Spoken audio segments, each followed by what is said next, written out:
Salut mes petits chéris, j'espère que vous allez bien.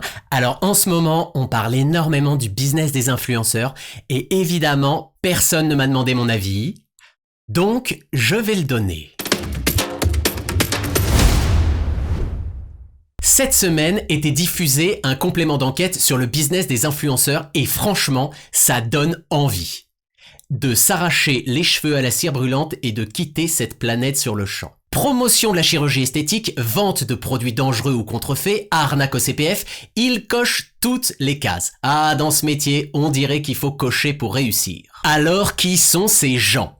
Bienvenue dans le monde de l'internet très haut débile. Souvent anciens candidats de la télé-réalité en manque de buzz et avides de bise, ces influenceurs-là ont décidé de créer leur propre programme de télé-réalité qu'ils réalisent eux-mêmes avec leur téléphone. Chaque jour, on les voit dormir, manger, faire du shopping.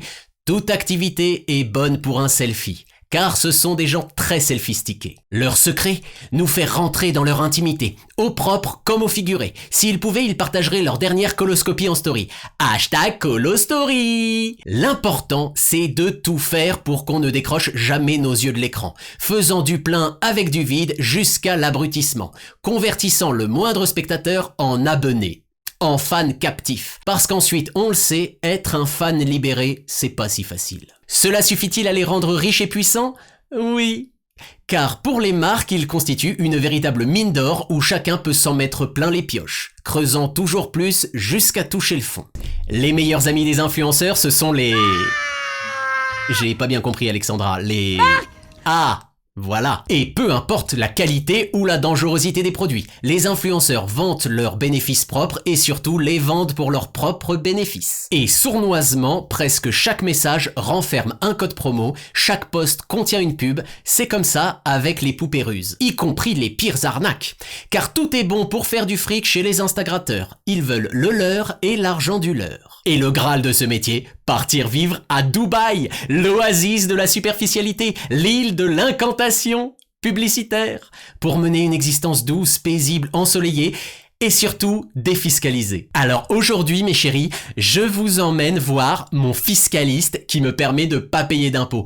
Je devrais peut-être en faire une émission, ça s'appellerait Mon incroyable financier. Alors est-ce grave? Bah disons que pour que prospère un influenceur, il faut des influençables.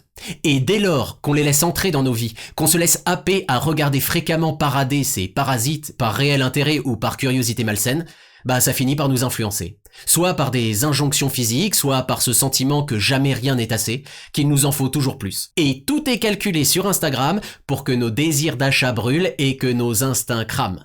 Ou qu'on achète un produit sur TikTok, sans éthique et en toc. Et petit à petit, nos écrans finissent par déformer nos regards sur nous-mêmes. Jusqu'à nous faire dire « Mirage, mon beau mirage, dis-moi comment être plus belle. » Ou plus beau. Alors, avant que tout cela ne devienne définitivement trop toxique, je propose qu'on réunisse tous ces escrocs dans une grande et belle maison, entourée de leurs placements de produits pourris, et qu'on les laisse se filmer. Ça s'appellera la Villa des arnaqueurs brisés. Ou mieux encore, on les rassemble tous dans un endroit sans internet et sans téléphone. Ça s'appellerait la ferme. Et pendant quelques mois, ça nous permettrait enfin qu'ils se la ferment. Allez, à la semaine prochaine pour un nouveau Vendredi ou la vie sauvage.